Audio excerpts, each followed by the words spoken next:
Hello and welcome to an all-new episode of Anime Brain Freeze. We are your rockin' hero hosts. I am John. And I'm CC, and when there's just too much cool anime to watch, we've got you covered. Today we will tune the fenders and unleash the defenders. First, John will enroll in an elite school for the most elegant members of society and headbang with the girls from Rock is a Lady's Modesty. After that, I will review the heroic deeds of a ragtag gang of do-gooders in the My Hero Academia spin-off, Vigilantes. So grab your plectrums and drumsticks. Don't forget that even the smallest good deed might go a long way, and definitely don't pause the pod. We'll be right back.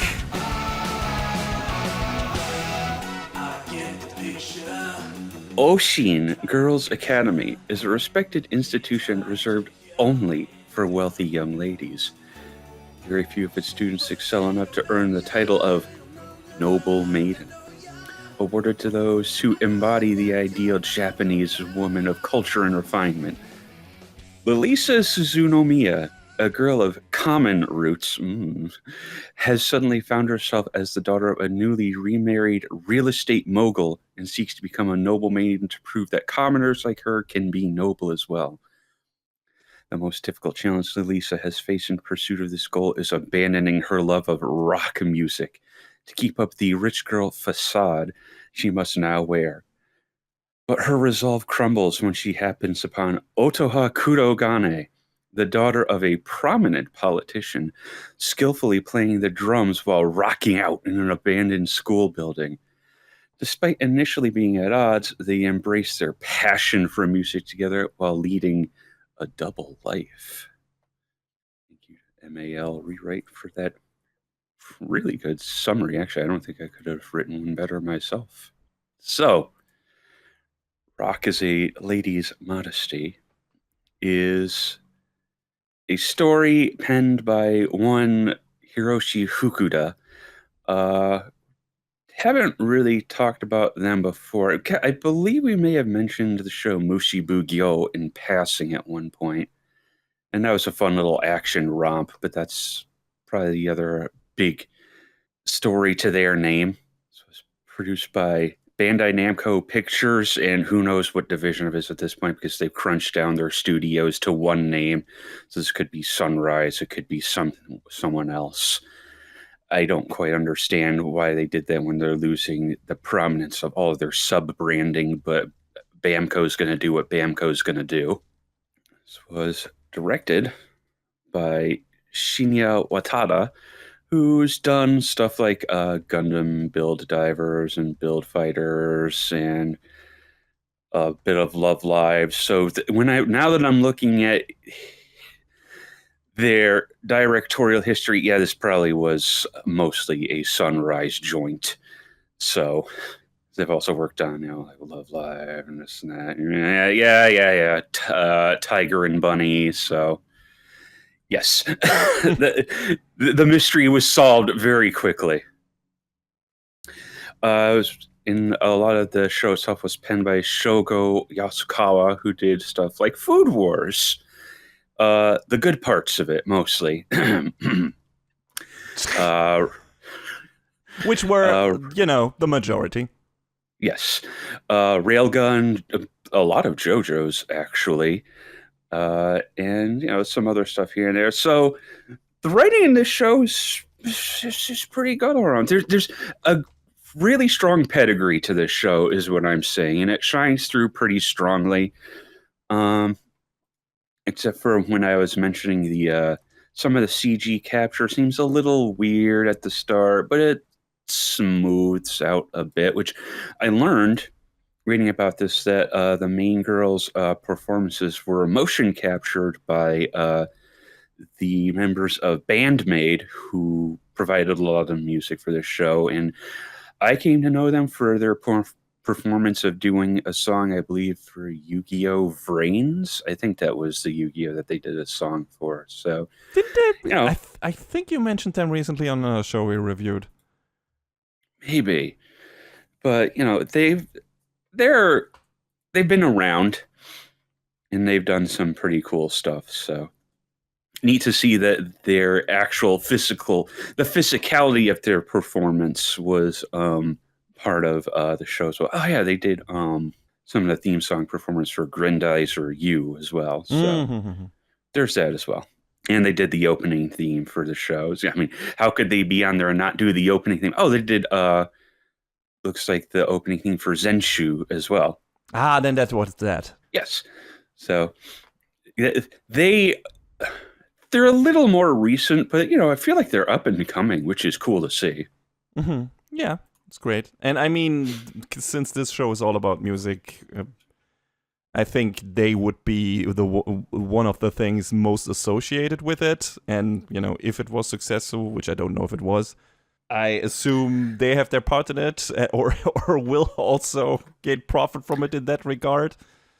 I mean, I'm not sure, about the success either, but it looks like the ratings on like ANN and MAL are pretty high up there. It's averaging between like a 7 and 9 on ANN, and it's got a 7.92 on MAL. So it's at least well liked. This is based on a manga or an original anime? I forgot. It was based on a manga, which I failed to look up if it is still running. It looks like, no, it is still running. My bad. I didn't look it up close enough beforehand, but yes. I mean, considering, we'll talk about this a little later on, but the story does not come to a conclusion with this season, leaves you with hope that we might see a little bit more of it in the future. But we'll talk about, or I will speak on that. But yes, the broad overview is what I said, reading the summary before. Lisa, her mother remarries to this like real estate magnate. And she's, and the Suzunomiya family is like this very high class, pish posh, frou frou sort of family. All right. That's the best way I can communicate it, I think. Just listening to it, the hand I'm holding my water bottle with, like the little pinky already moves away from the bottle. Perfect. Exactly. So, Lisa is kind of a fish out of water. She's, but she wants to show to her adoptive family that, she can be, the nobleman. She could be the Yamato Nadeshiko, as it were. And her new sister, Alice, kind of looks down on her for all of this, because she's like, well, you couldn't possibly, be noble because of your birth. And Elisa's out here trying to prove that, yes, I can. Screw you. Hey, so have you heard about class war and eat the rich? A little bit. So there's friction. There's friction. But Elisa is, going through the halls of the school, and she finds a guitar pick, of all things, that she, after an encounter with this other girl, Otoha, she's like, did she drop this? No, there's no way. But there is no one else here. So she sort of follows her in secret and finds her just like having a jam session on the drums. And she's like, hey, I think you dropped this. And in this like abandoned like side building that the school doesn't use anymore, which is a great use of school resources, I guess, there's a closet filled with guitars. Whoa. And the flame is reignited. So Elisa at first is like, well, I can't do this. We're supposed to be noble. And like all this. And Ota is like, come on, girl. You want to do this. And she picks up a guitar with a little bit of trepidation, but then she starts to rock out.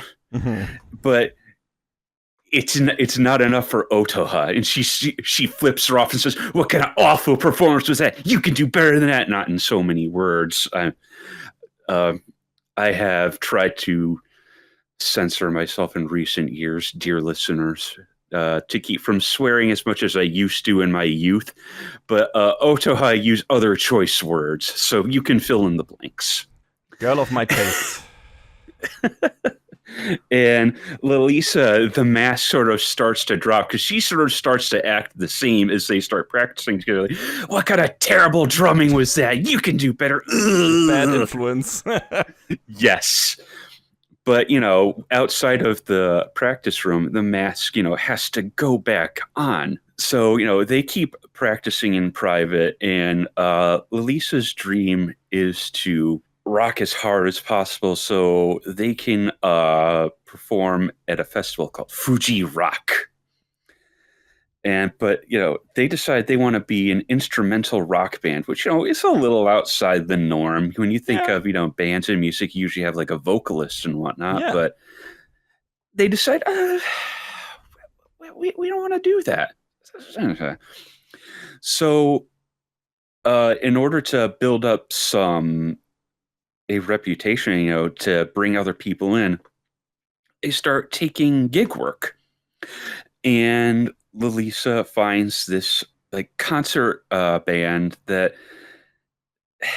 well, they need a guitarist and they need a drummer. There's a band that they're looking for that needs a bassist and keyboardist, but Lalisa doesn't really play bass and neither of them plays the keyboard. But then they find another one who needs a bassist and a drummer. And Lalisa is a little bit better on the bass, but again, neither of them play keyboard. But since they need a drummer, it sort of fits the bill. So they go in there, and this band is, they're a little bit on the older side, and they're trying to play some like a little bit more classical music. But and it's not quite a battle of the bands, but it's like, just a big showcase of several bands coming and playing their thing. And this one group that comes in says to the leader of the group that they're with, well, you're just playing this classical garbage, whatever, who cares? Your stuff is terrible. And Lisa and Otaha get all fired up about this, and they're like, you're going to let this guy say this stuff about you? And the guy leading their band is like, yeah, I know, but like, I don't want to fight. I don't.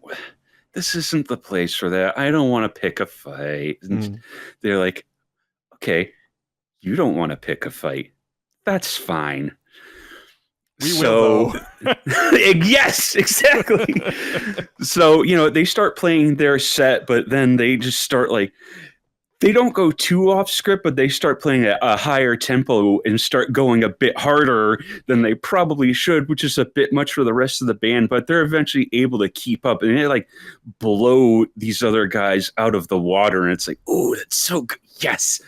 But who happens to be in the audience but Alice?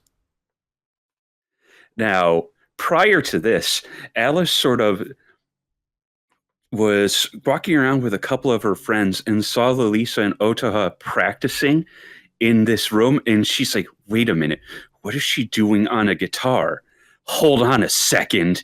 And she rushes into the building thinking to find him. But instead, they find Otaha playing the piano and Lalisa playing the violin. And she's like, but I saw you doing this other thing. What are you hiding? What are you doing? And now the cat's sort of out of the bag, and Lalisa is worried that Alice is going to slip this to her mother and her now adopted, her now stepfather. Because there's another layer to this, that Lalisa's mother is like, is she a bad anime mom? Yeah, she is.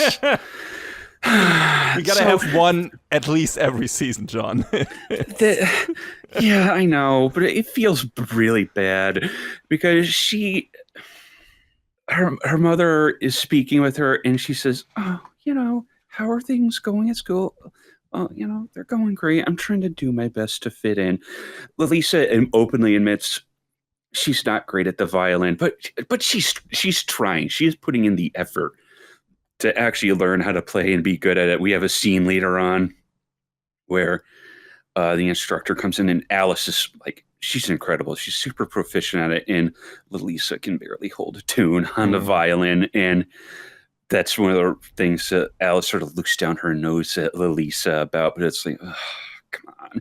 But her mother is like, so what about the guitar your father gave you? And she's like, oh, I've just been wanting to hang on to it as a keepsake of him because her birth father was like super into it.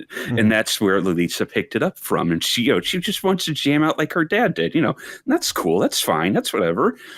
But her mother is like, well, I'm so glad that you've given that up.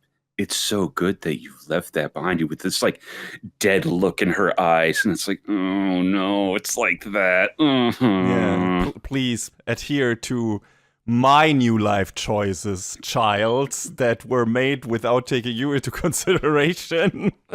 Yeah. Yeah, well, I mean, we've seen this kind of stuff before. And let's just hope, considering the tone of the show, this seems to be much more of a comedic vibe. Like from what you told me and everything, or is this more of a dramedy? It's a little of both, honestly, because okay. There's good comic relief in there, but this is also all about, it's about following what you want to do. It's about, wanting to do your thing. Because, the girls have this goal in mind, and there's, these things that happen along the way where Lisa meets one of the former noble maidens, and she catches her in the act as well, but she's like, oh, you can pretend you didn't see that. That's fine. And she's like, and this former noble maiden is like, yeah, that's all fine and all. You can do what you want, but when you get older and you grow up, you have to let go of these dreams. And Lisa's like, oh, you're terrible too. Oh, well, oh man, she recognizes it.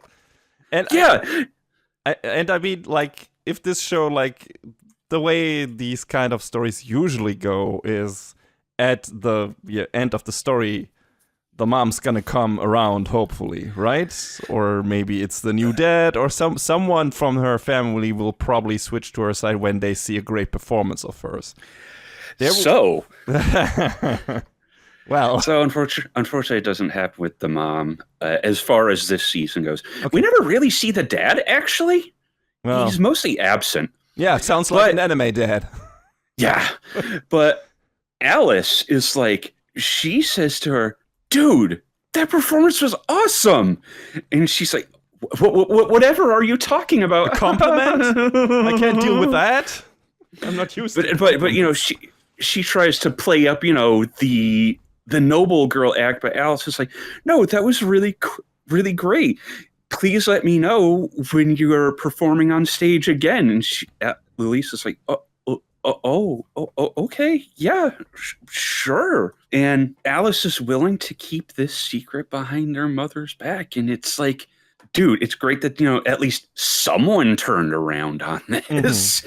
Because otherwise this would have felt like a really story from beginning to end if there was like no one in her corner other than these like three other girls. I feel like there's going to be the sisters stand up to the parent situation in coming seasons where it's like, shut up, mom, she's great. I hope so, because there's this other moment where Lisa presents this like flower to Alice. I think it's a lily, and she's like, oh, this ugly flower, it can go. And she says to one of their servants to get rid of it, but then there's a scene later on where she gets home and it's like the flower is still there, and she's like, hey, this flower is still here. And one of the servants is like, oh, I'm sorry, ma'am, I'll get rid of it right away. And Alice is like, no, I think I'll take it and keep it in my room. And it's like, oh, that's kind of nice. That's nice. Yes, so that's cool, having the sisters grow together. And I assume the rest of the show is like Lise and Otoha growing closer, while also being rivals in the same band, I must assume. A little bit, yeah. Yeah. So, like fighting, doing rock battles against each other, kind of, while playing the songs. Yeah, and then there's other girls that they get to know, like the vice president of the student council, Tina, catches wind of this, and she wants to join the band as well. and she wants to play keyboard, and she's awful at it. She's terrible. She's the blue-haired girl, I assume. Yes. Okay. And then they bring in this girl who was kind of sort of one of Ota's former bandmates, associates, this girl, Tamaki. And she is like this super intense rocker. And she used to be with this She looks like a band. goth chick a bit. She has that physical vibe, yes. She was with this band called Bitter Ganache. Well, there you go. But she kind of wanted to break away from them, and she's also a crazy guitarist, but she's kind of trying to push Lilisa to be better because she thinks, oh, this girl isn't up to this task. But Lilisa and Tamaki really butt heads more than she and Otoha do, like to an extreme. And Tamaki sees like how bad Tina is at this, and she's like, she needs to get better or she needs to get out. Which, interesting thing about the format of the episode titles of the show, there's each episode has two titles. There's like the very like prim and proper title, like in particular in this one episode, the episode title is "Will You Let Me Join Your Band?" But the other title is "Get Rid of Her Immediately." So there's a lot with that where it's like it's this, but also that. Mm-hmm. So it hits both emotional notes in the episode titles. So these four, this unseemly group, decide they want to join a battle of the bands where they go up against Bitter Ganache, and the leader Aki says, okay, if we get more applause than you, Tamaki, you have to rejoin us. And Tamaki, it comes out that she doesn't want to play guitar. She wants to play bass. And that's why she's kind of attaching herself to, Lilisa and company, which they're trying to brainstorm a band name, and they come up with something like Blanc de Noir, which, okay, sure, all right, black and white, but then they later on just are like, we'll call ourselves Rock Lady. And there's your title drop, basically. Okay. The performance goes terribly. Whoops, okay, I didn't expect that. They get zero applause, but they sort of leave the audience a little spellbound. And Aki is like, but you got zero applause. You have to rejoin us. Come on, that was the deal. But the other members of Aki's band are like, come on. You can see plainly this isn't what she wants to do. She wants to follow her own path. And Aki sort of reluctantly is like, yeah. Fine. Okay, sure. That's all right. So they go back to practicing, and they want to, they want to keep building up their image so they can eventually get to Fuji Rock. And they're like, well, we sort of have built a reputation for ourselves, and no venue is going to take us. But the same lady who runs the venue that I played at, were like, I'm going to give you a second chance. If you can find someone to play against you, I'll let you perform here again. And it's like, okay, all right. And they sort of stumble into a rivalry against this stupid boy band called Bacchus. And, that can be god? Yes, but, in Japanese, which how that's written, it can be read another way, and they are a bunch of bakas. Yeah, that's not unclever. But they are so high on their own supply, and they're like, oh, we recorded these songs and these music videos, and we're so cool, and you love to hate them. They're just their manager is an all right kind of guy, but the members of the band themselves are just a bunch of shit-dits. Yeah. Just say, John, it's fine. We don't have a swear jar. I know, but I do. Man, I would be fucking bankrupt. Yeah, I have it. So I don't. I might as well talk about a little bit about this since I mentioned it earlier. I don't carry physical money. So anytime I swear, be it by accident or on purpose, I have a counter on my phone that goes up, and when that number hits 10, at least 10 at the end of a month, that much money is donated to charity. So That's nice. that's how I keep myself in check. And I've given a little bit of money to a few different organizations over the past, how long have I been doing this now? Like 3 years. And the number has gone down significantly, which is probably bad for charities. I'm sorry.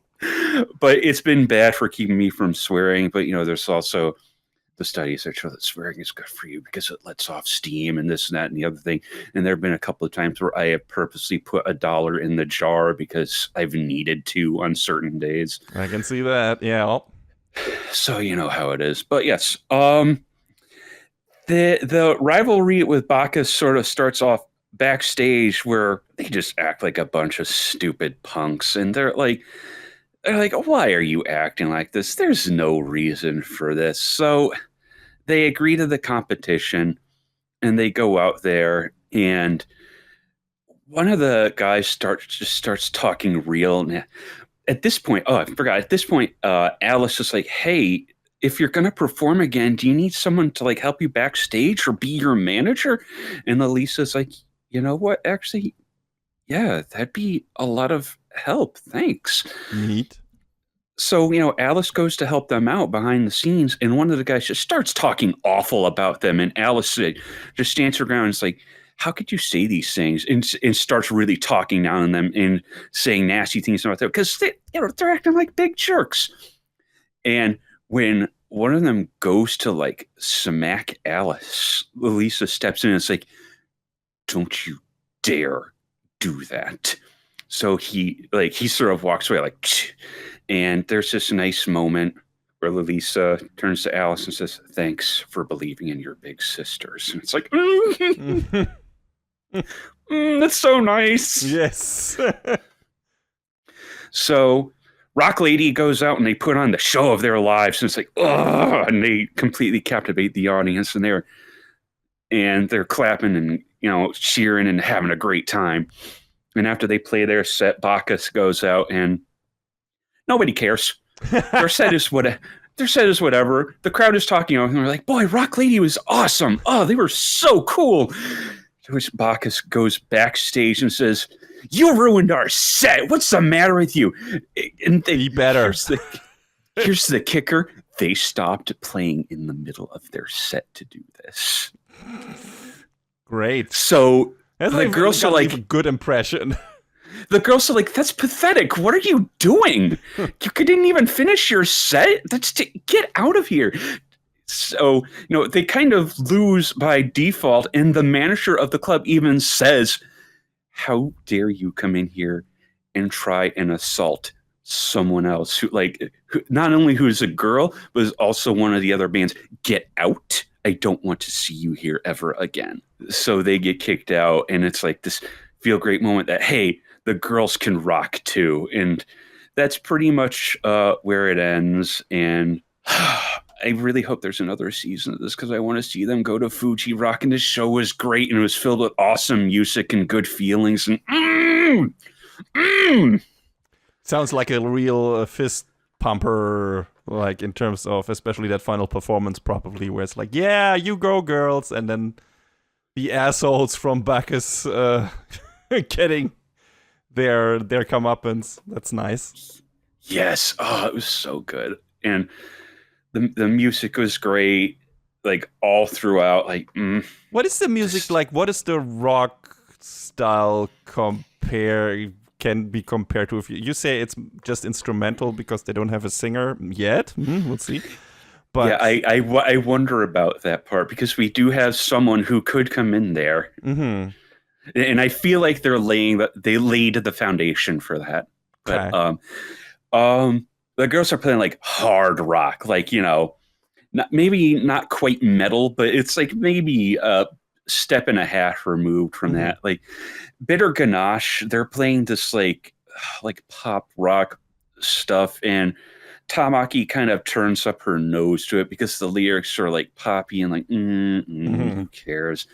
And Bacchus is kind of like that, but a little bit harder, I guess. But, it's kind of like the message that like your almost metal music can sit adjacent to like the pop music. It should have its time, which is kind of Bandmaid's sound. They're a little harder than other J-rock bands, so not I quite think Guilty Gear soundtrack, but in the vicinity.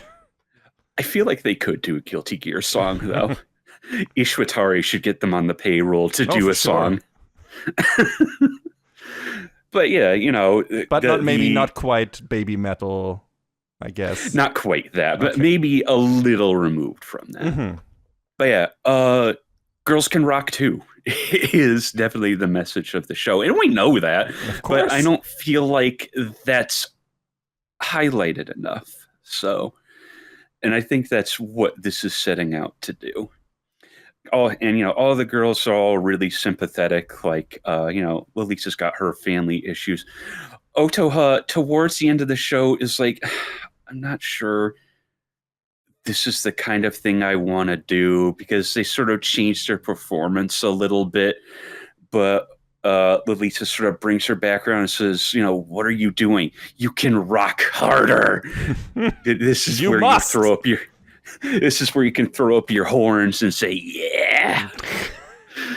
Tamaki has her changed where, she shows that I wanted to do something a little bit different, but, I want to, in spite of my demeanor, I want to show that everyone else can be a little bit better too, in spite of the way she acts towards Lisa and Tina. I think there's that underlying emotion with her where it's like, rock hard or get out sort of feeling.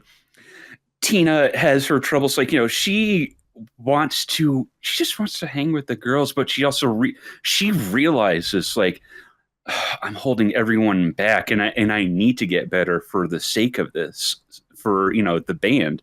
So everyone has their motivations on why they want to get good and or better at what they're doing. So the drive is important. Yes.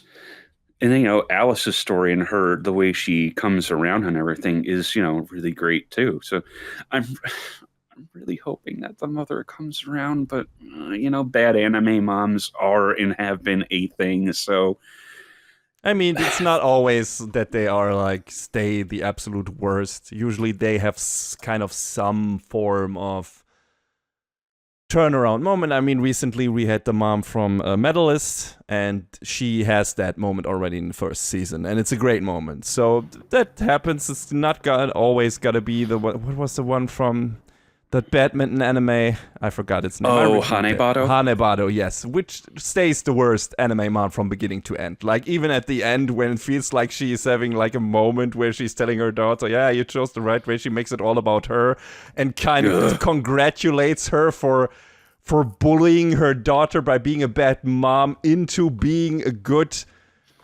badminton player regardless, while trying to do her way. She was the absolute worst. Like, no redeeming speck of dust on that woman. Like, not at all. So I hope as well that Lisa's mom is gonna be a bit more amiable by the end of the story. I mean, I hope so, but that remains to be seen. There's no news of another season at this point, but I really hope that there is in the future, because I want to see these girls go to Fuji Rock. I want to see them fulfill their dreams, and I'm not sure where this leaves off in the manga, but obviously there's still more story to tell. So give me more of that, please. So where could people watch it? This show can be watched on High Dive. So be sure and check it out if you're into anime about music, if you're into shows about girl power, basically, have a look. It's great. I definitely recommend it.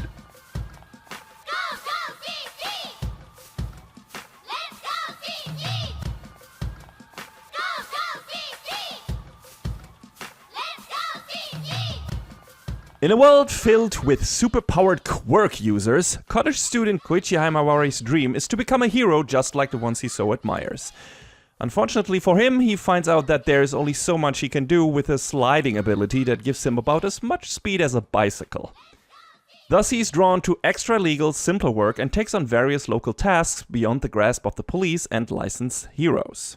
However, a chance encounter with two misfits, a brash brawler vigilante who goes by Knuckle Duster, and the rising idol online sensation Popstep, gives Koichi the opportunity he has always dreamed about.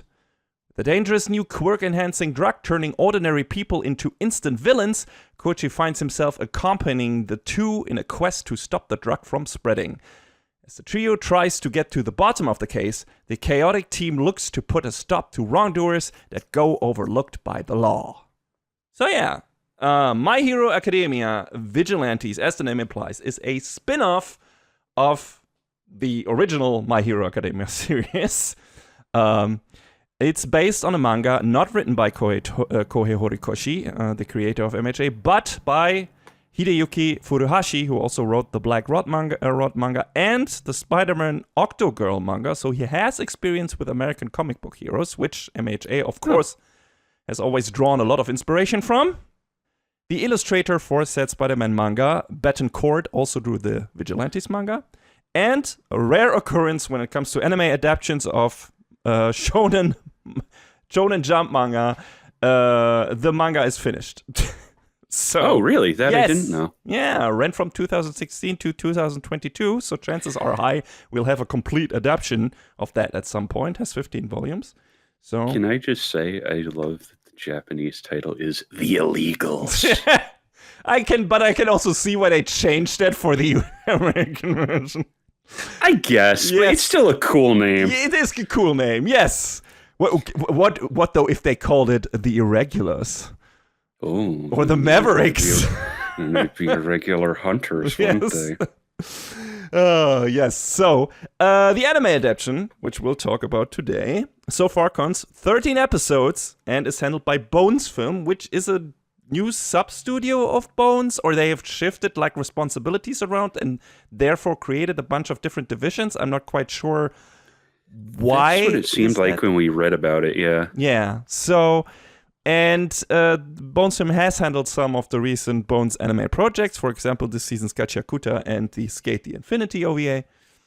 Director of Vigilantes is Kenichi Suzuki, who had a bunch of directing gigs on JoJo's Bizarre Adventure, the first 2 seasons, Stardust Crusaders, and I think Stone Ocean, and Gundam stuff, among other things. The soundtrack consists of a lot of tracks we already know from My Hero Academia proper, or Prime, or whatever you want to call it. So for that, we can, of course, credit Yuki Hayashi, once again. But I guess the main composer for the Vigilante soundtrack seems to be Shogo Yamashiro, who also composed the music for April Showers Bring May Flowers and Wave Listen to Me. Assisted by Hideyuki Furuhashi, who seems to have done only this show, at least in the anime landscape. I mean, he is the creator of the manga, so I'm surprised that he even had musical input. Maybe he wrote some of the lyrics to some of the songs, because there are new vocal songs in there, especially when it comes to a certain character we will talk about. But yeah, there's a lot of vocal tracks in this show, especially with, you know, pop steps, performances, and everything. So maybe that's why he was credited, because he technically wrote the lyrics for that. I don't know. But yeah, this is a spin-off. Actually, it's a prequel set before Deku enters the hero school. I think when he's probably still very small child in elementary school level, probably, I would say. Which is confirmed pretty quickly because we have a cameo of several characters, among them Deku's mom, who is still in her youthful, slim form, where we see her in the very beginning of MHA Prime. And yeah, so this is running somewhat parallel to some of the stuff that happens before the events of MHA Prime, where some of the heroes are younger, or all of the heroes are younger, but we see some of them, and we see some of the villains and other characters that we see in the original My Hero Academia show, but it's not really heavily reliant on you being familiar with My Hero Academia at all. It's setting up its own kind of separate universe in this world, where it's like, hey, it's not so much about the big threat from above, like the big Hero Society, although one of our main players has a hand in the events of this show as well, but it's more of a like street level, self-proclaimed heroes / vigilantes doing something for a local community and handling stuff like the normal heroes don't handle or come in later to fix, instead of being preemptive or prophylactic about it. So it's kind of like, compare, I guess, the Defenders to the Avengers storyline. Like, it's more street level, it's more Spider-Man when compared to, I don't know, Thor or whatever. It's more Daredevil when compared to Captain America or whatever. And yeah, so that is kind of cool. And our main character, or one of our 3 main characters, we have 3 main characters in this show, which already gives you, lets you know that the cast of this show, as well as the story, is much smaller scale. A lot less people in this, which is kind of cool, because I feel like one of the biggest problems of My Hero Academia Prime is its character bloat. Where it's like a lot of characters getting introduced and new ones with every seasons. And one of our shared sentiments was, can we please go back to the characters from 1A that you started with? Because these are the ones we're most interested in. Every season they introduce like 10 more characters, and it's like, number 1, how do these all fit together? Number 2, stop. And I feel like Vigilantes is not gonna have that problem. We are squarely focused on our main 3 characters. Yes, there are some side characters in there that get thrown into the mix, but even those are kind of limited. So the cast is comparatively very small in this, and very focused. And since the show itself also has more of an episodic nature, it feels a lot less plot driven. Yes, there's an underlying plot, and I'll get to that, but it feels definitely more like even more like a Saturday morning cartoon, or even like a sitcom than My Hero Academia does. My Hero Academia Prime feels much more serialized, and much more like it's trying to work itself toward a specific goal, a specific plot that, you know, mainly the All Might, All for One stuff and everything, right? And this show, right now anyway, doesn't do that. Granted, My Hero Academia Prime, its first season, was also solely focused on the school stuff and the school experience for Deku and everything. And only by the very end, they introduced the League of Villains and so on. And then the story stuff got stronger. So this could happen here as well, but it definitely feels more like a smaller scale story, and more like, hey, here are these 3 characters and some other weirdos that we're going to throw in here, and we're going to show you a different side of this world that was established with My Hero Academia Prime, and going to give you a bit of a different perspective on certain things, which is the most interesting thing about this show, in my opinion. I'll get to that. But yes, first of our 3 main characters is Koichi, already mentioned in the OP. Just like Deku, he's an All Might stan, like absolutely hardcore. Like, he buys all the merch. He has a collection of All Might hoodies, a lot of limited ones. He has a bunch of figures and, I don't know, a lot of mugs. Like, all the mugs in his fucking apartment are All Might mugs that people can drink from. He's like the absolute super fanboy. So that works, and that works itself also into his costume. When he does good, like somewhat incognito hero with a mask, good deeds, he wears a hoodie, an All Might hoodie, and like the actual hood looks a bit like All Might's hair, right? And the torso part looks a bit like All Might's costume. I was wondering about that when I saw like images of it. Yeah. I was like, Yeah. So he's a big Absolute All Might fan, bit different like Deku, of course. And when compared to Deku, he has a quirk. He's not quirkless.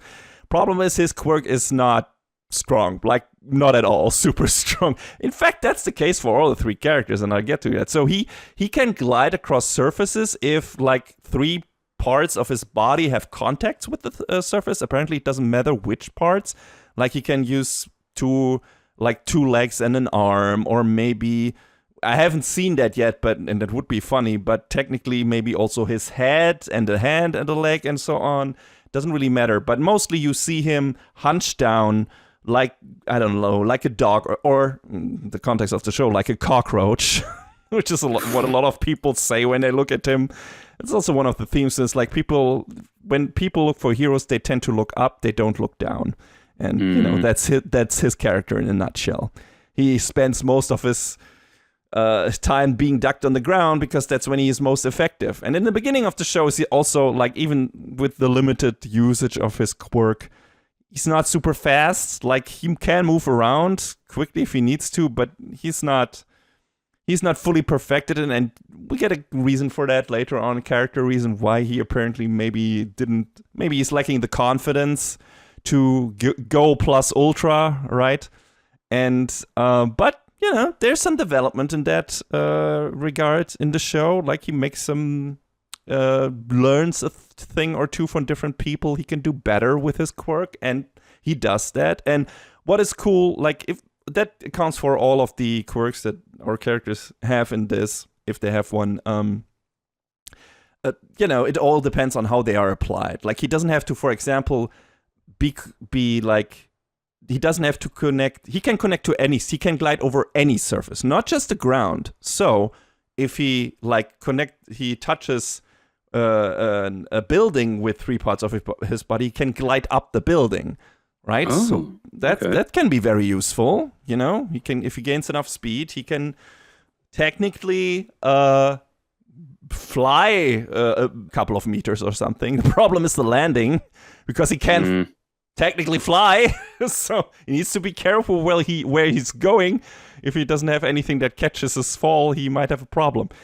But, you know, there's ways to circumvent that. And he needs to look out for certain things. Even simple things like a water puddle can interrupt the connection to the surface, and he needs to look out for stuff like that.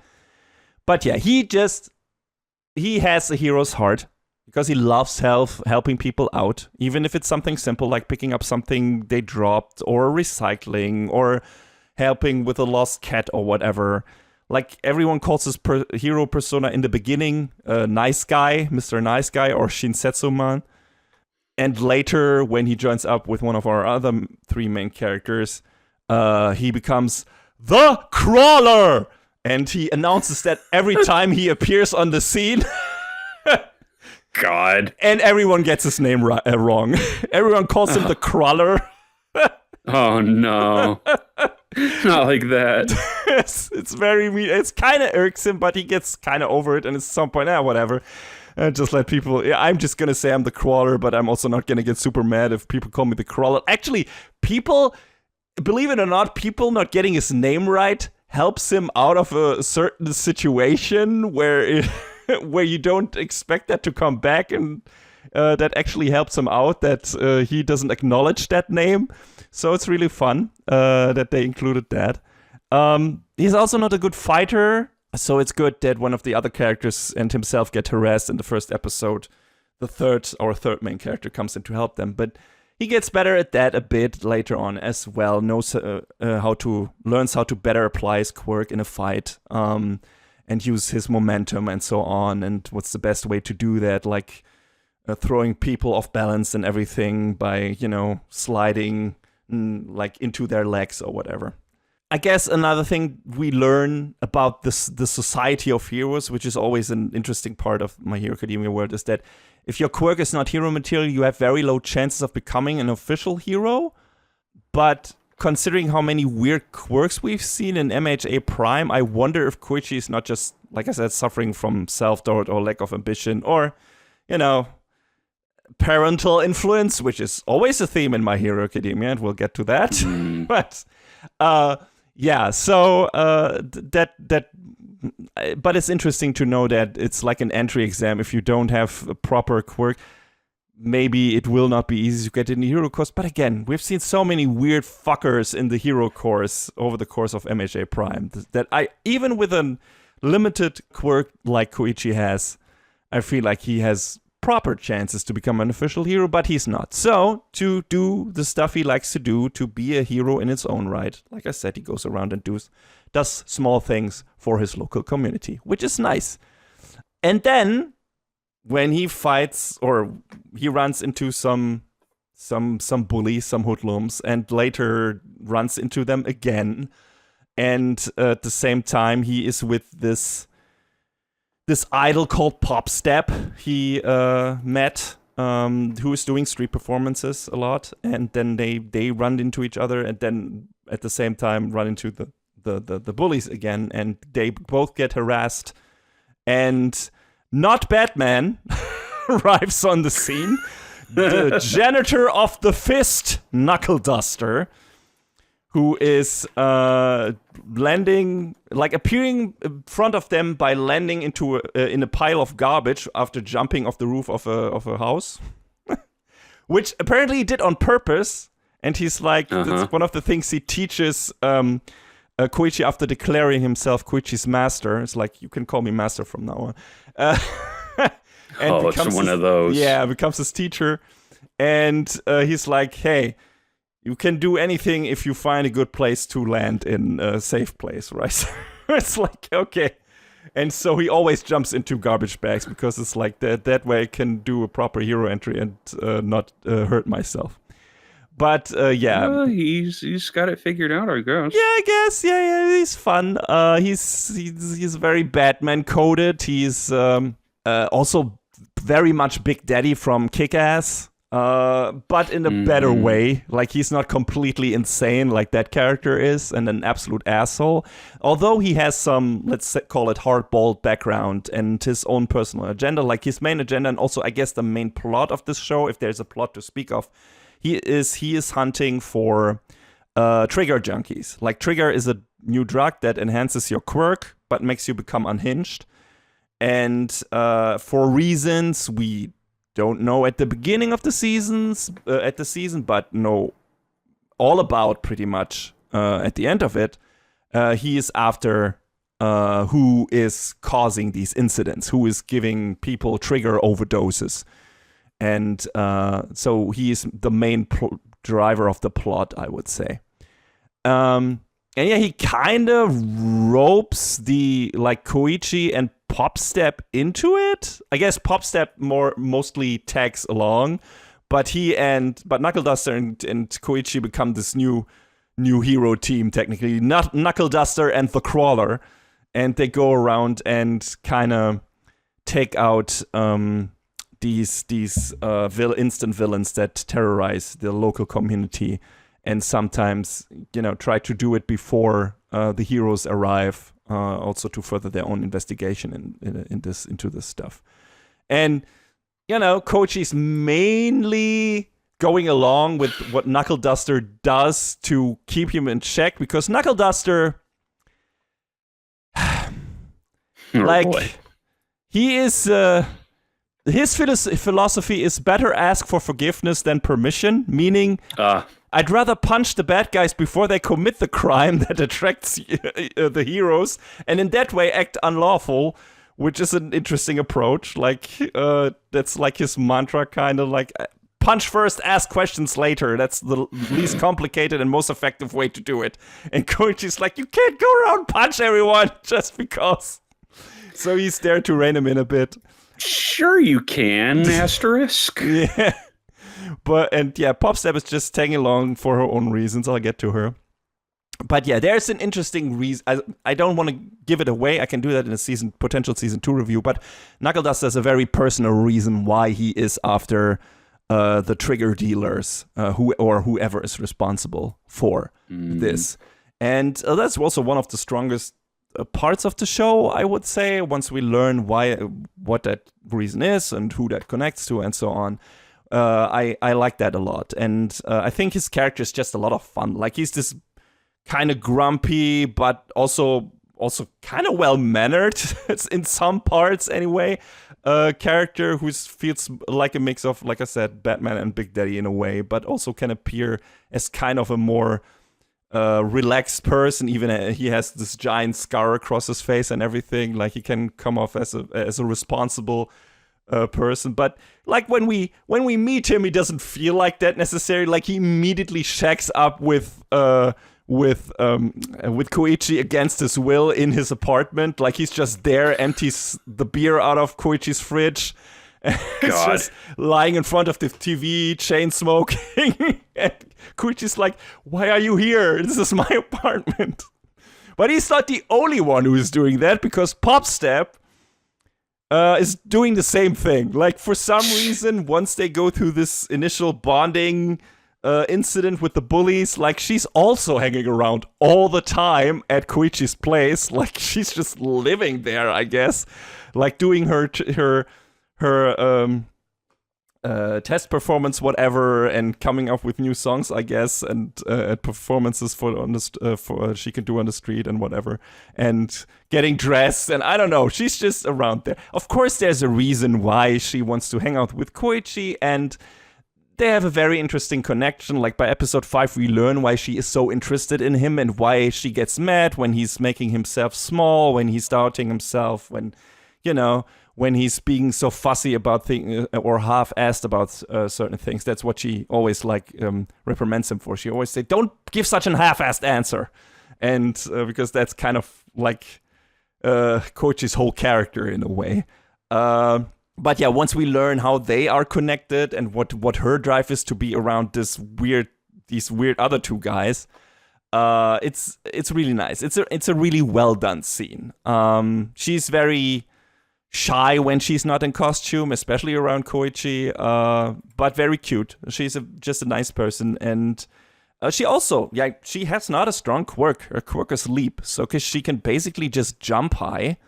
Technically, she cannot really float, but it feels like she becomes just very light when she uses her quirk, right? She can do just very, very long jumps and easily bounce off other things again and jump very high again. And that makes it easy for her to get around and get a good overview over like the surrounding area, because she can very easily get to, higher places like high buildings or stuff like that. It's a very easy feat for her. She doesn't have any power or anything. Like she cannot really participate in the fights, but she can do crowd control very well, since she always has a mic with her for her, street performances, and she knows how to attract views towards her. Like knows how to get people to look at her and do what she wants to do, and that benefits her in these situations. Good distraction tactics. Yes, technically. I mean, like I said, she's not technically partaking, I think, in any real fights in this season. That might still come, but she can be like a coordinator, like taking on a manager role of our two-man hero team, I would say, and actually helping out that no civilians get hurt and so on. So she's very adept at that. And later on, there is like this concert that happens in the show where one of the other characters sets up a concert as a community support fundraiser, because in a fight against a villain, a lot of buildings got damaged, and they want to raise money to get the construction move along quickly and so on.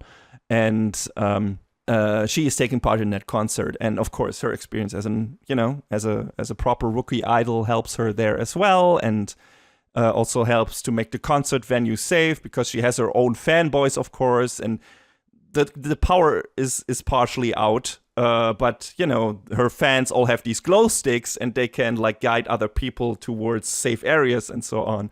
So that's pretty cool. Like she has her own goon squad technically. which is nice.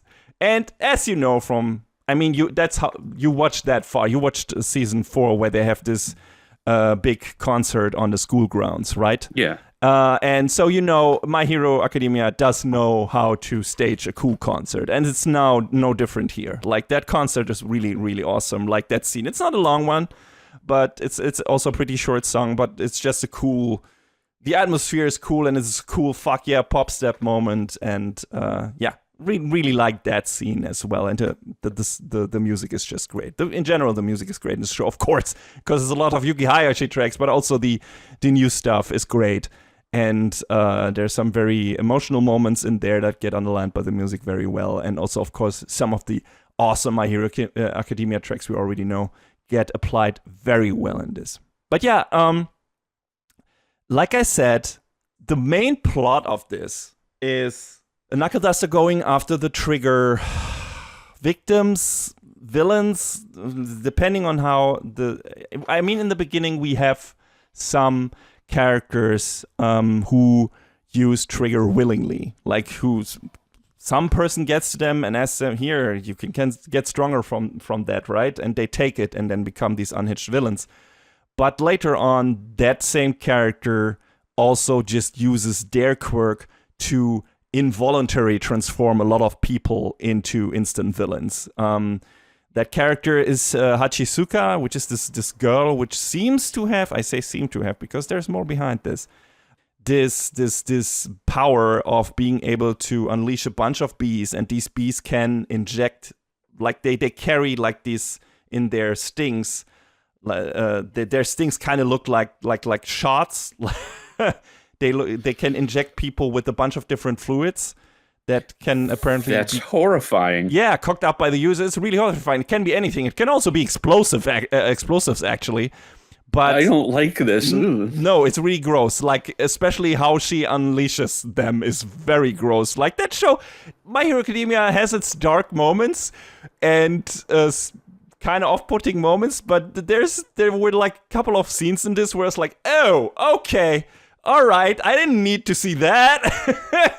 So it already gave me the feeling like, okay, this show might be geared towards a slightly older audience than at least the beginning of My Hero Academia was, because the characters in general, like the main character Kochi, is a bit older. He's in college. He's not in high school anymore.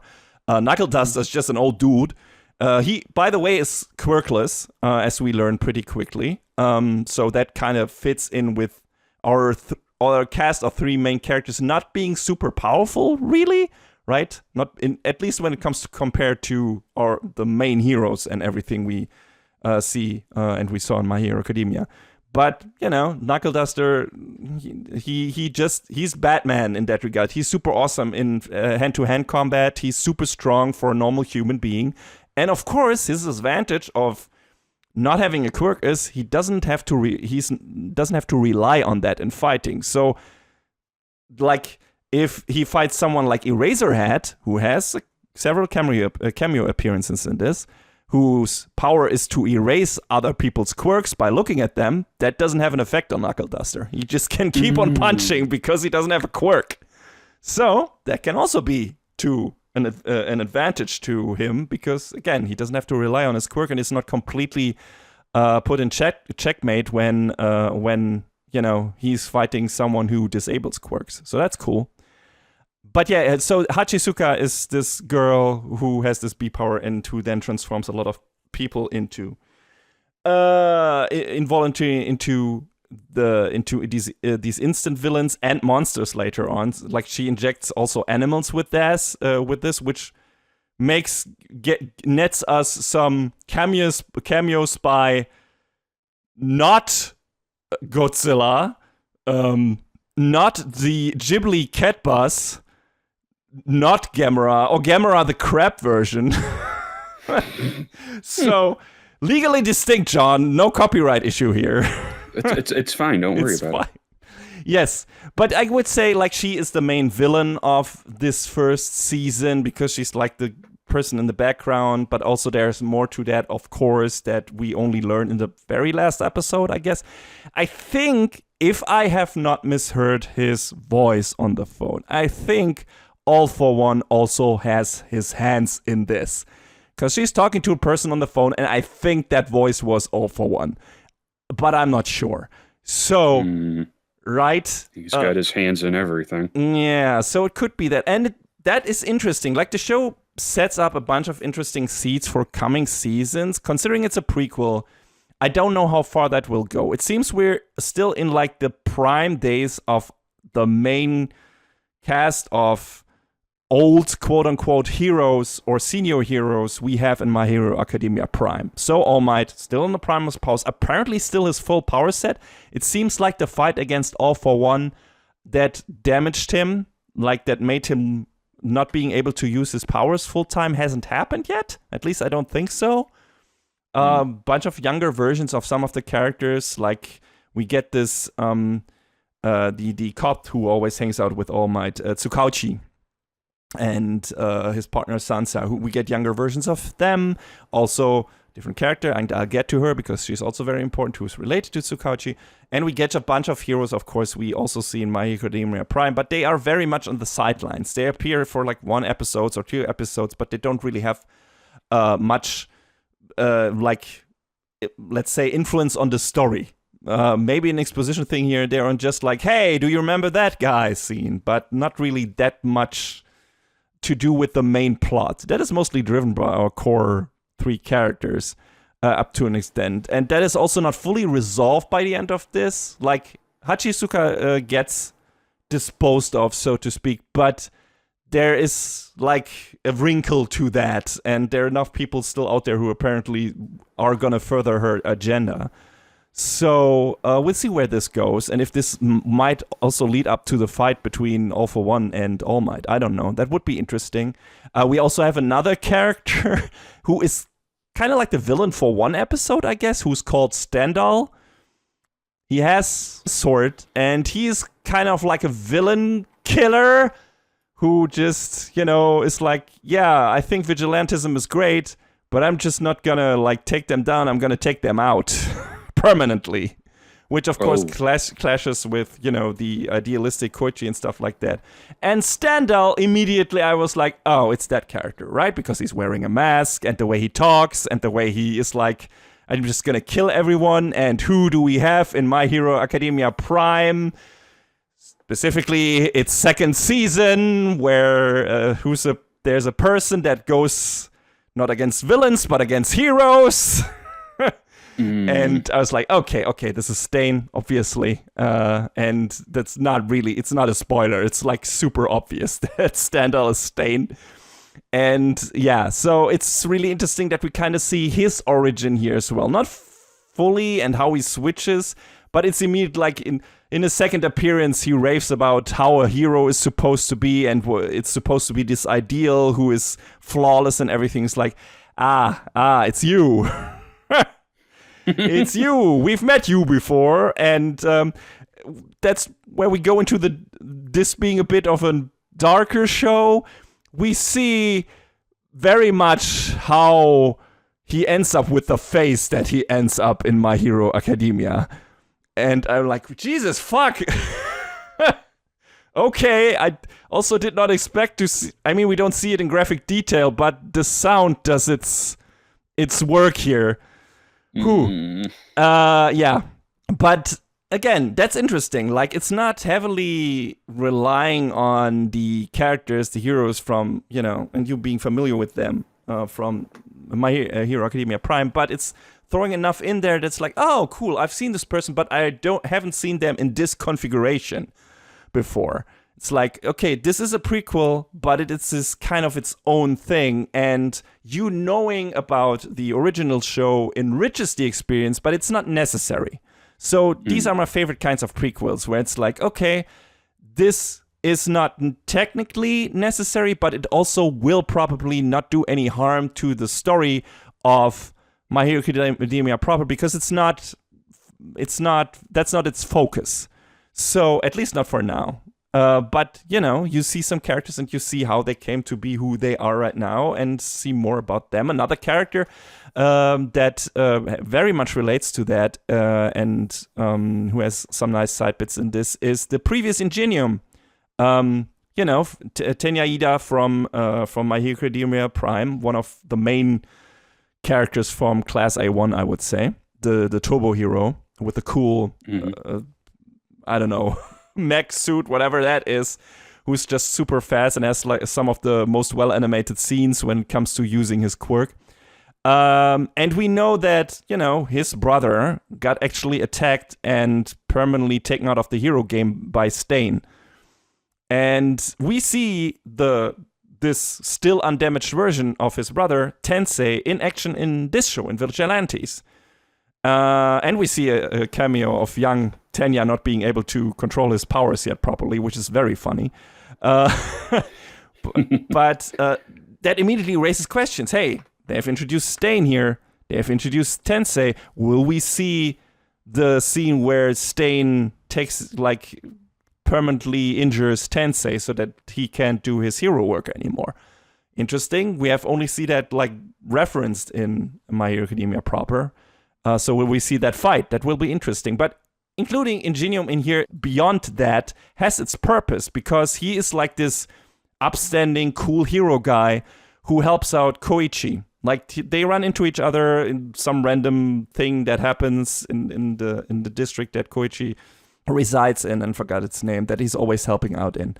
And they like each other. I mean, obviously Koichi admires Ingenium because he's one of the coolest heroes out there, and Ingenium is very cool. He has his own box crew, like has a crew like a racing team. He has his own truck that he jumps out of, and starts in full speed, and his crew can help with rescuing other people and so on out of the truck. It's really like a racing team, F1 racing or whatever. Or IndyCar, I don't know. It's really cool. It's in terms of theme and everything. And he and Koichi work together well, and he teaches Koichi how to better apply his quirk and so on. So they got a really neat dynamic. So technically, I guess Koichi has 2 senseis in that regard. And it also shows you why Tenya is so, in My Hero Academia Prime, is so fixated on finding and taking out Stain, because you can see why he looked up to his brother, because Tensei is just a cool guy. Seems like to be the nicest dude over in general, and I can imagine him being the best big brother. So I can see why Tenya is the person he is in the show that we have already seen.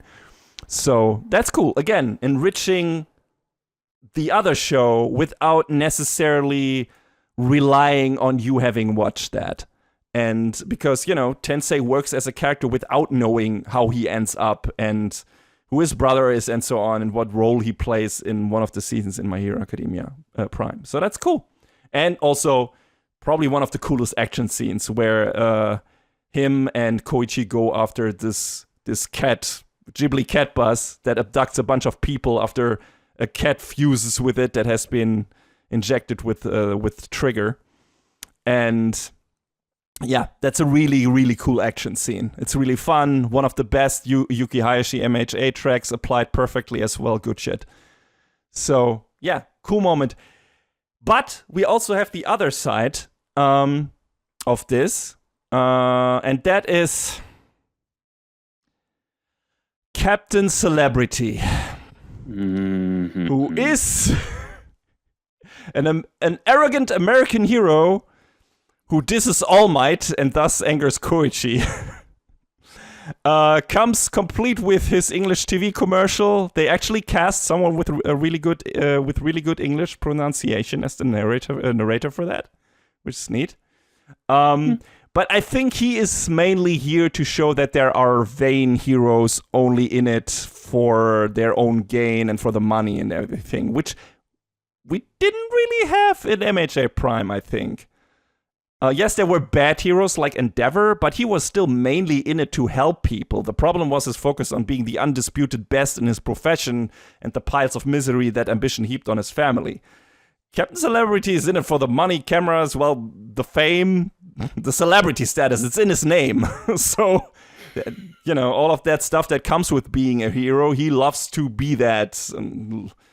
Looks like a mix between fucking Booster Gold and Captain Commando. And what a mix. Sounds like it too. And I hate that they made his official call sign and name abbreviation CC.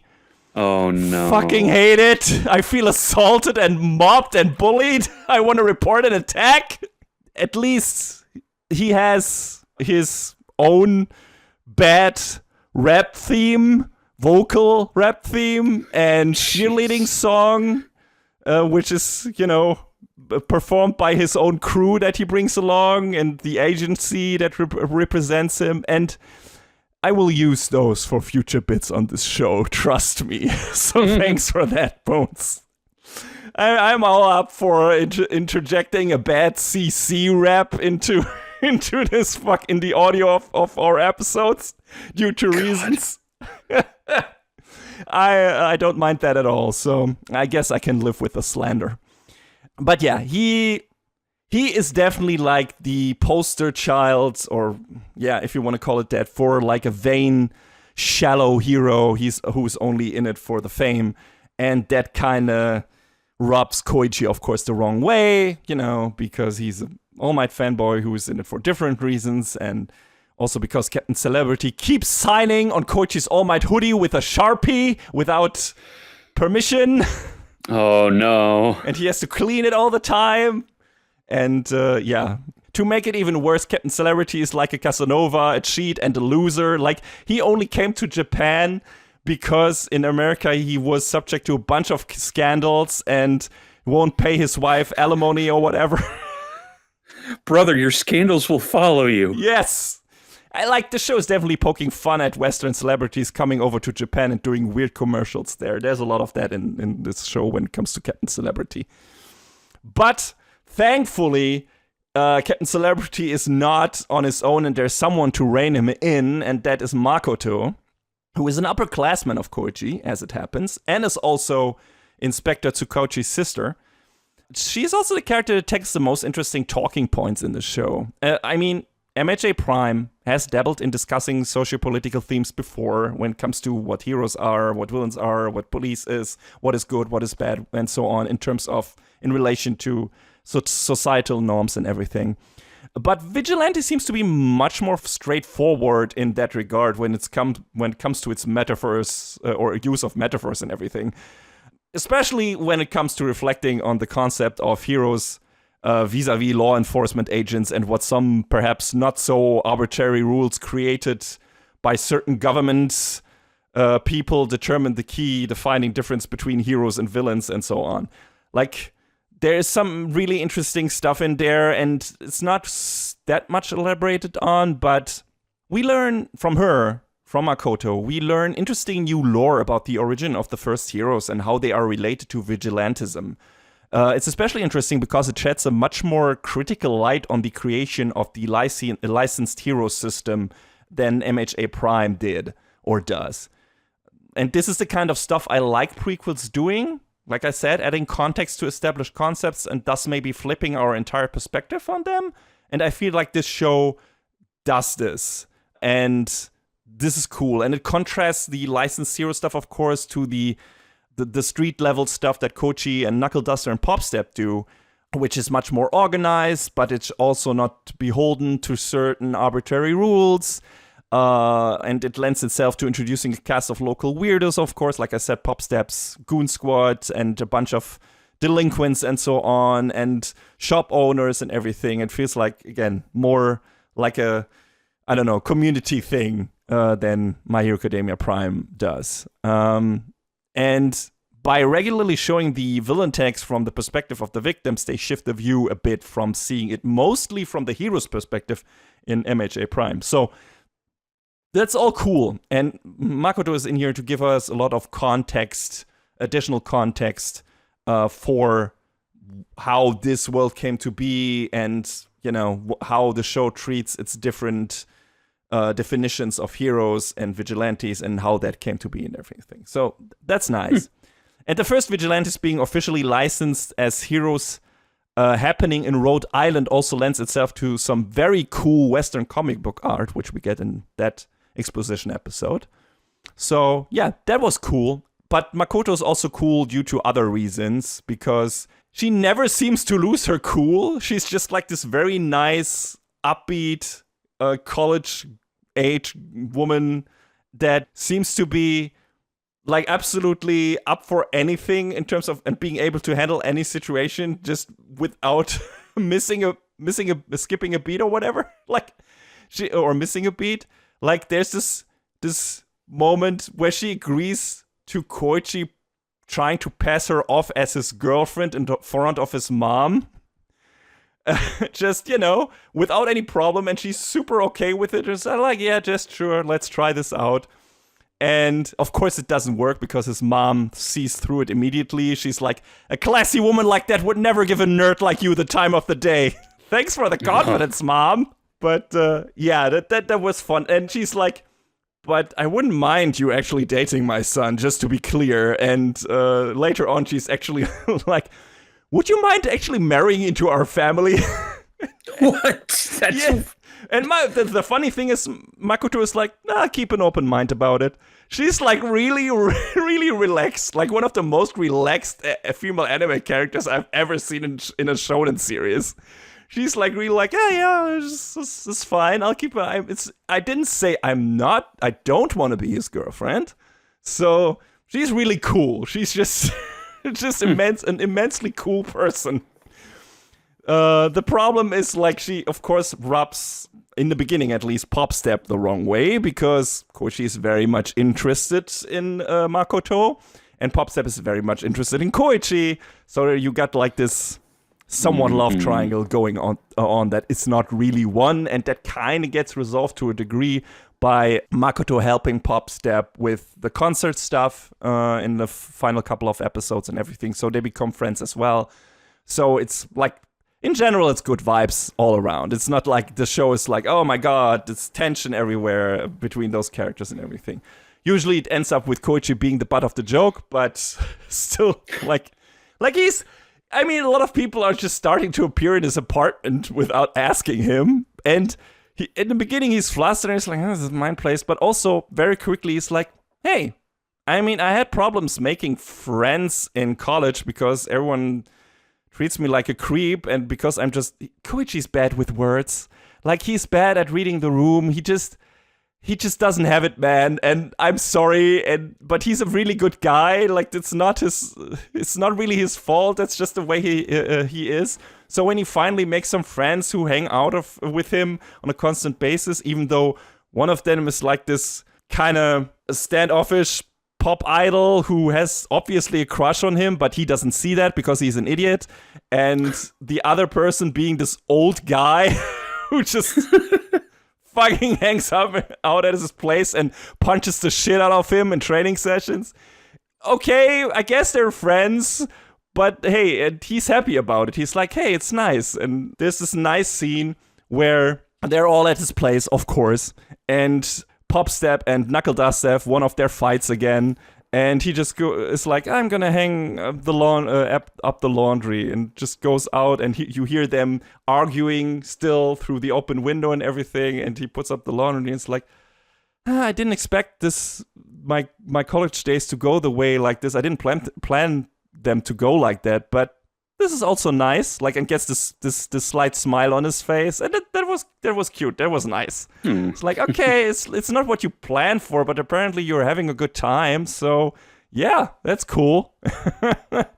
And that's kind of the whole vibe of between these characters, and everyone has a nice moment. And like I said, Makoto also figures into that, and since she's also the manager of Captain Celebrity's agency, or the chief manager of that agency that represents him, she's also one who can always rein him in and make him actually do good with whatever she does. So, and her organizing everything.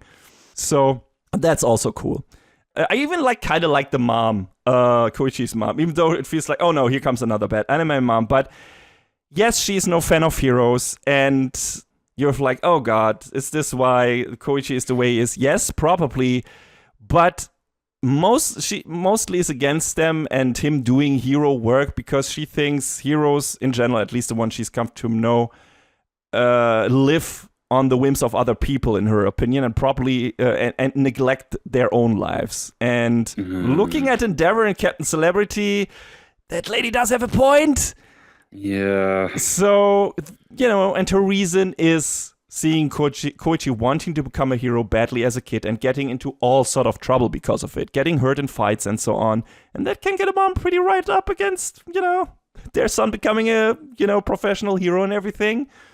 I mean, you should still let your child do what it absolutely wants to do. But she also admits that, like, I guess he's too old now that this kind of shit from me giving him shit for that is gonna stop him doing what he wants to do. So I'm gonna give up. I'm just gonna let him do what he wants. And that's neat. Like, okay, that's fine. Like, at least you're coming around in that regard. And yeah, she's that's fine. Like, Makoto and Koichi have a fun trip around the town.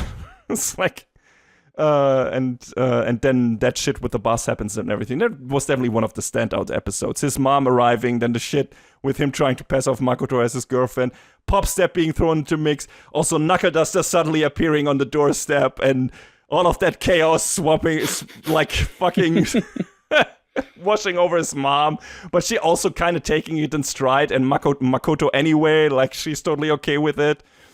There's this great scene where Knuckle Duster opens the door, you hear his voice, and Pop Step and Koichi are like, oh fuck, how do we explain him? Like, how do we explain him to Koichi's mom and Makoto? How the fuck? And he suddenly appears like very well dressed and totally proper, and Makoto and Koichi's mom are like, wow, a proper man. And Koichi's mom is like, buzz off, Makoto. You should get into men your own age. This one's for me. Wow! That's so fucking funny. And yeah, so it's great. Like, the cast of this is great. And the fun thing is, since it's so limited in terms of actually... I mean, there are a lot of side players here and there, but it doesn't feel like the show is shifting character perspectives all the time. We're still mostly focused on our core three, and that is having a strong core of characters in a show always is something I would rank over shows that have a bunch of interesting characters. Not that I don't love a lot of the different minor characters in My Hero Academia Prime, but I think it's always something worth when you have a strong limited core of characters in your show, and Vigilantes has that and uses them very, very well, and adds to that roster with every episode, but not in an overload kind of way where it's suddenly, hey, new season, here are fucking 40 new characters or something. That doesn't even do that. Like, we don't even get as many important characters in this first season that we got in the first season of My Hero Academia. We don't get a full classroom of people. We just get like our main three, then we get like 3 hero side characters that are kind of important, and then a bunch of, technically 2 villains I get, although even one is, only in 1 episode, and the rest is like Monster of the Week stuff who are not important anyway and don't really get any characterization, so you don't have to pay attention to them. And the rest is like, hey, also characters you already know, so you don't need to legwork to establish them. And if the show doesn't do that, you also don't need that, because they're only bit players in this story. They're only here to be like, hey, this is set in this universe, but also it doesn't hurt to not know what these characters are about. So it never felt like overload. And I like that. I think this show is stronger for it.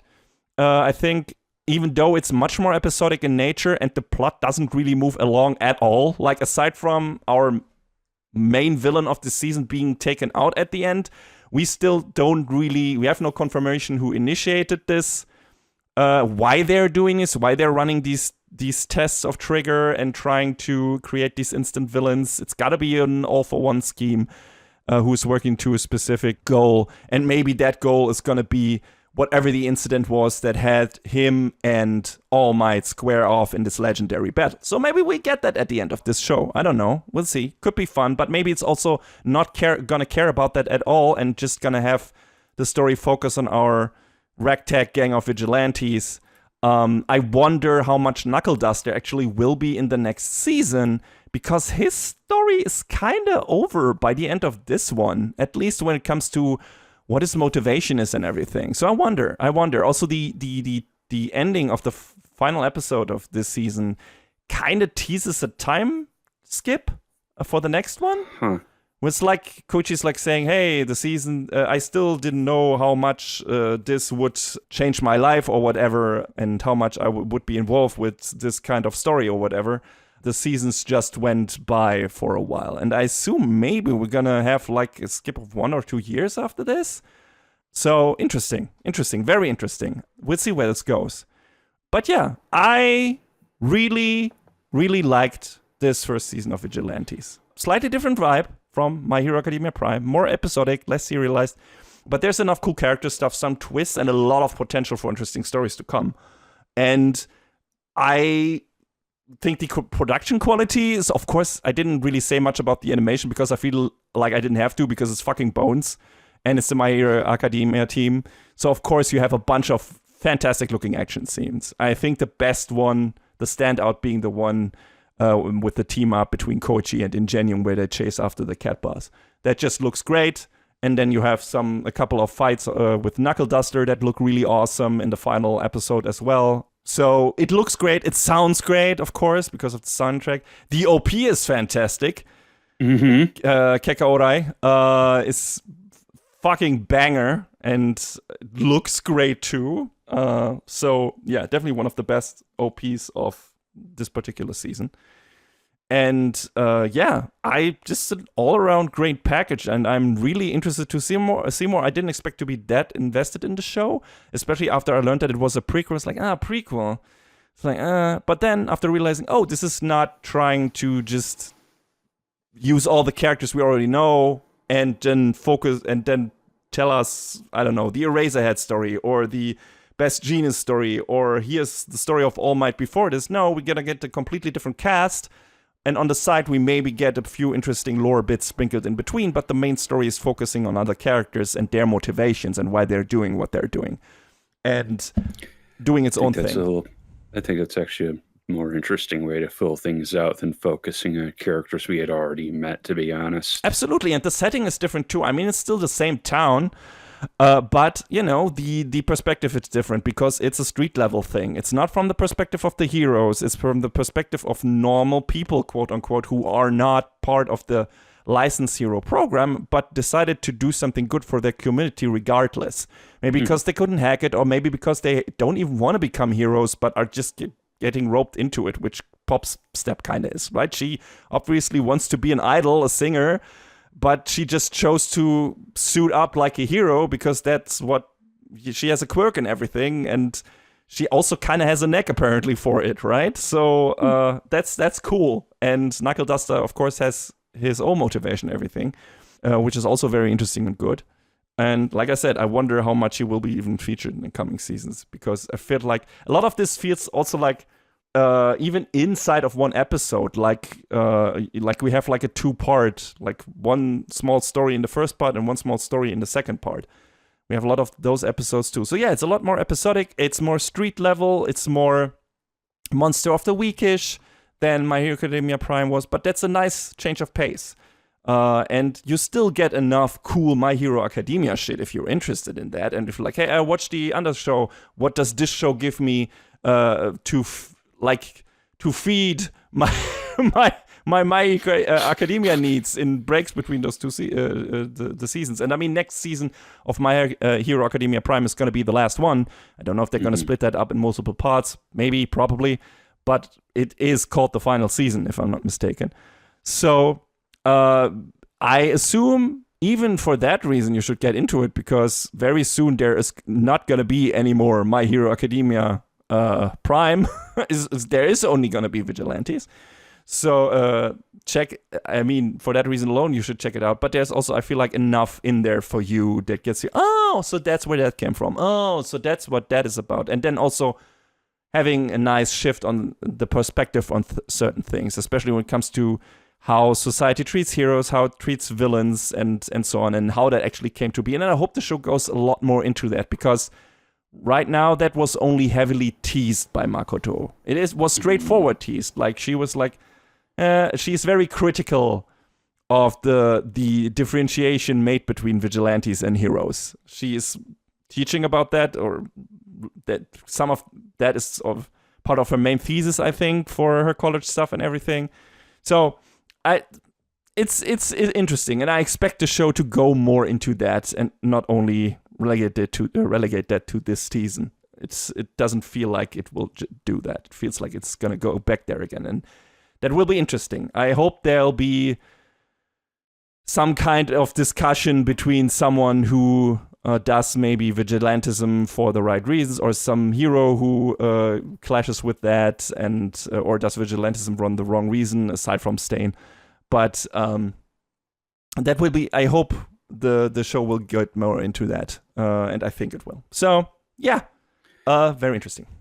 I hope it keeps that going forward, and I hope it also keeps its focus going forward. Yes, right now it feels like it. I mean, can always run into character bloat down the road, but right now it feels like the show is not interested in a super big roster. So we'll see. And story-wise, I wonder if they're gonna just have the trigger thing being the main plot driver, because even though, like I said, our ostensible main villain of the first season is taken down, the trigger problem has not been resolved technically.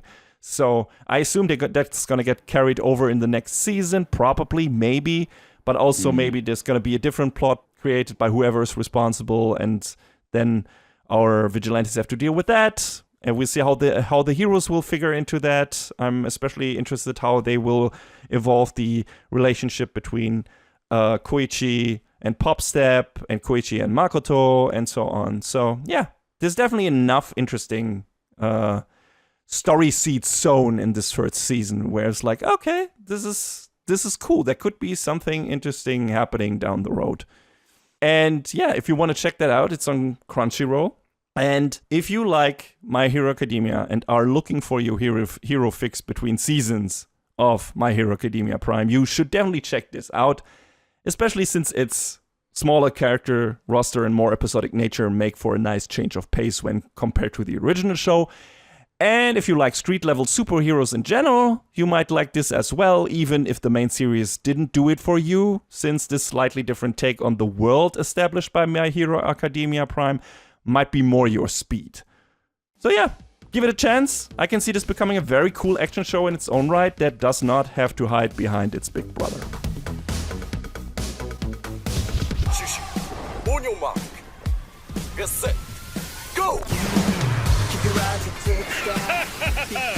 It's showtime! See! He's so cool! See! He's so cute! See! He's so complete! See!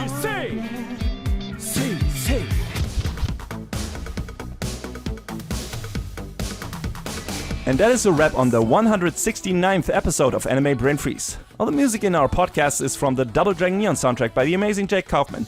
Please go to virt.bandcamp.com and check out his awesome work. Find us where all the podcasts live, but also check out animebrainfreeze.com for our review index and more. Please leave us a review and rating on Apple Podcasts, Spotify, or your podcast app of choice if you can. Follow us on the socials or send an email to animebrainfreeze@gmail.com. We would love to read your feedback. Thanks for tuning in. We hope you had a good time, and please join us again on our next episode. Macht's gut. So long, everybody. Next time on Anime Brain Freeze. A couple of action appetizers. And get in the robot and go to an alternate universe?